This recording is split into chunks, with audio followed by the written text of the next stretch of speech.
Hey guys, we're back and we're talking about fantasy soccer again. Round 2 is over. And this little girl, so cute, she got 5 out of 10 games right. That's not bad for a puppy, just randomly guessing. And I think this week brought a lot of things that nobody expected. Do you want down? Okay, alright. I gotta talk to my friends. So this week was a little bit crazy. Some unexpected things happened, such as FC Dallas getting their butts kicked by Houston. A couple other things. I did not expect the Union to beat anybody in the first 7 games this year. So it was an exciting week, I would say. So real quick, just a couple of things just to recap the weekend as far as fantasy goes. The dream team for this week would have gotten you 140 points. There's a lot of Montreal, there's a lot of Houston, and then it's kind of it. Well, okay, so we got Willis as the goalie, Horst, Toya, and Simon as defenders, Wanger, Pontius, Piatti, and Godoy in the midfield, and then of course Villa, Giovinco, and Dwyer up front. Wanger was the top scorer, which, week 2. So we got to start wondering, okay, who is just a phenomenon? Who is going to consistently be good and who is just randomly playing well here and there?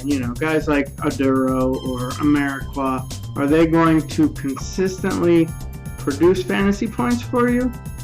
I mean, as the season goes on, we might have to say yes. It depends on what the weeks bring, but there's some good guys out there. So the other thing we want to mention, of course, is this week's top scorer, and it's Thunders with 113 points. And his first week was pretty good too, because he is second overall in fantasy. So that's pretty exciting for him. I'm hoping he won a little bit of money again this week. Obviously last week it was somebody different, so I don't know why I said again, but it's okay. So some quick things to think about this week. Coming up in a few are double game weeks. Not next week, but the week after. DC United, FC Dallas, New England Revolution, and Vancouver Whitecaps all have a double game week.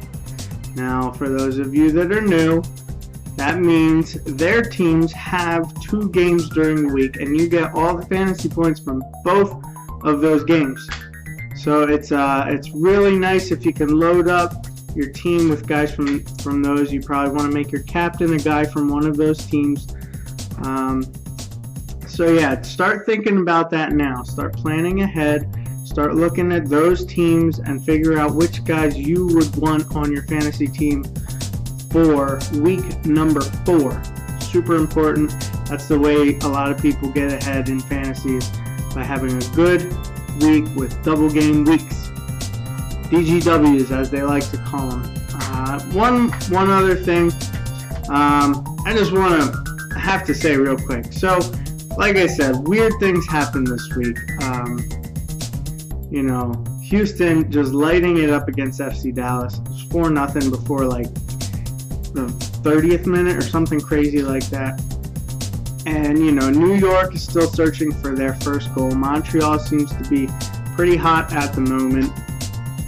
So things there to look at, but also just to remember, it's early in the season.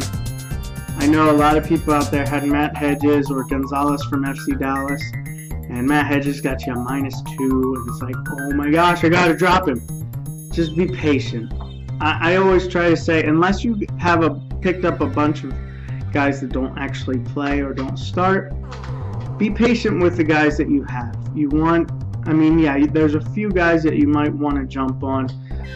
Giovinco is definitely one of them, because pretty soon his price is going to be hard to buy him unless you can release some cash flow elsewhere in your team. And then guys like Piatti, those are guys you probably want to jump on now before they get too high a price. But far as other guys you have, like David Villa, he didn't do anything the first week. And this week, I captained him. I took my own advice and I made him my captain. And he got me 15 points. Well, he got me 30. So just be patient with the guys that you have. If they're good players and you really know and feel that they will have good games, guys like Evenshitz from Seattle, he hasn't actually gotten an assist yet, but he will. He's going to rack up points at some point in the season, so just be patient with him. A little later in the week, I'll make another video about the injuries out there, things to look for, and maybe some suggestions on who you want to pick up for the double game weeks. Again, we'll talk about captains.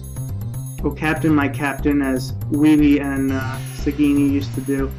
And we'll also do more puppy picks, but I think next time I'm going to make that a separate segment. Not sure yet. I mean, it's not usually very long, but I want to try to make it a little better and a little more of a video focused on a little puppy. So good luck this week, guys. Again, be patient. Don't make your trades yet. You want to wait. I, for instance, have Maidano on my team, and I know he left the game early with a pretty nasty head injury, but I want to find out before I make my trades how he's doing. Alright, you get what I'm saying. Just be patient, wait as long as you can, and don't screw your team up. So good luck, guys. Hope you all are well. I'll talk to you later this week.